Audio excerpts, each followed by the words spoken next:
Halo para pemirsa yang budiman dimanapun Anda berada, mengenai dua orang mahasiswa Ahmad Al-Farisi dan Nur Fauzi Ramadan yang mengajukan permohonan pengujian pasal 7 ayat 2 huruf S Undang-Undang nomor 10 tahun 2016 tentang perubahan kedua atas Undang-Undang nomor 1 tahun 2015 tentang penetapan peraturan pemerintah pengganti Undang-Undang nomor 1 tahun 2014 tentang pemilihan gubernur, bupati dan wali kota menjadi Undang-Undang UU Pilkada ke Mahkamah Konstitusi.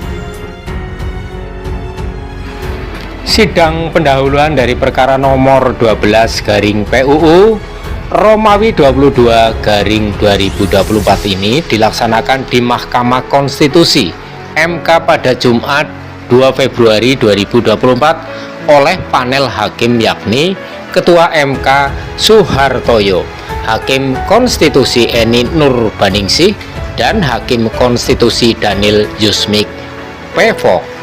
Pasal 7 ayat 2 huruf S Undang-Undang Pilkada menyatakan calon gubernur dan calon wakil gubernur, calon bupati dan calon wakil bupati, serta calon wali kota dan calon wakil wali kota sebagaimana dimaksud pada ayat 1 harus memenuhi persyaratan sebagai berikut: menyatakan secara tertulis pengunduran diri sebagai anggota Dewan Perwakilan Rakyat, anggota Dewan Perwakilan Daerah, dan anggota Dewan Perwakilan Rakyat Daerah sejak ditetapkan sebagai pasangan calon peserta pemilihan. Fauzi menyebutkan pasal tersebut menyatakan pengunduran diri dari posisi anggota DPR, DPD atau DPRD yang ingin menjadi peserta dalam pemilihan kepala daerah atau pilkada. Namun pada pasal tersebut tidak mengakomodir soal pengunduran diri bagi calon legislatif terpilih yang belum dilantik. Akibatnya, dikhawatirkan adanya konflik status antara caleg terpilih pemilu 2024 dengan pasangan calon peserta pilkada 2024. Bahkan jika dilanjutkan, sambung Fauzi, hal demikian bisa menghalangi proses kaderisasi dalam partai politik. Partai politik berfungsi sebagai pengkaderan. Potensi dari permohonan ini karena hal demikian berpotensi mencederai kaderisasi pada partai politik. Sampai Fauzi yang hadir bersama dengan Ahmad Al-Farisi di ruang sidang pleno Gedung 1 Mahkamah Konstitusi. Lebih lanjut, Al-Farisi meneruskan alasan permohonan bahwa pelaksanaan pemilu dan pilkada yang dilakukan serentak pada 2024 ini berpotensi besar pada munculnya dual mandat bagi peserta yang ikut dalam kontestasi pesta demokrasi tersebut. Kondisi ini menurut para pemohon merugikan masyarakat yang pada awalnya memilih seseorang untuk mengisi satu posisi saja, justru harus menerima realitas terdapat kandidat yang dipilihnya dalam pemilu legislatif kemudian maju menjadi kepala daerah tanpa mengundurkan diri. Apabila mahkamah mengabulkan permohonan ini, maka ada dua jaminan yang dapat diberikan. 1. Memastikan tahapan pilkada serentak tahun 2024 tidak akan terganggu apabila di kemudian hari mahkamah mengabulkan perkara ini. Dan 2. Memberikan kepastian waktu bagi caleg DPR, DPRD atau DPD yang hendak maju juga pada pilkada 2024 untuk berpikir secara matang dan konsekuen terhadap rencana tersebut, sampai Al-Farisi. Dalam permohonan provisi, para pemohon meminta MK mengabulkan permohonan para pemohon untuk memprioritaskan perkara ini dan menjatuhkan putusan sebelum dimulainya masa PHPU atau sebelum dimulainya tahapan pendaftaran pasangan calon peserta pilkada tahun 2024.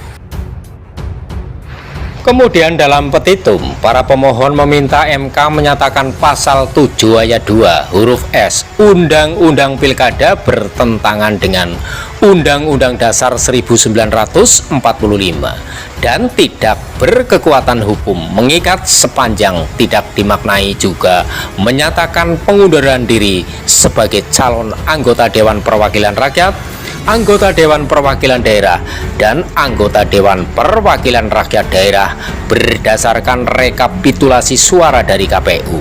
Sehingga menurut pemohon selengkapnya pasal 7 ayat 2 huruf S berbunyi menyatakan secara tertulis pengunduran diri sebagai anggota Dewan Perwakilan Rakyat, anggota Dewan Perwakilan Daerah, dan anggota Dewan Perwakilan Rakyat Daerah berdasarkan rekapitulasi suara dari KPU sejak ditetapkan sebagai pasangan calon peserta pemilihan.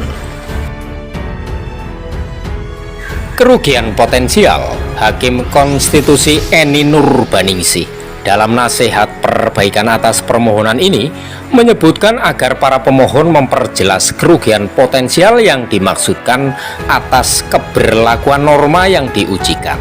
Sementara Hakim Konstitusi Daniel memberikan catatan mengenai permohonan provisi yang diajukan agar dapat mempedomani putusan MK nomor 133 garing PUU strip Romawi 7 garing 2009 dan 70 strip PS garing PUU strip Romawi 20 garing 2020 yang mengabulkan permohonan provisi.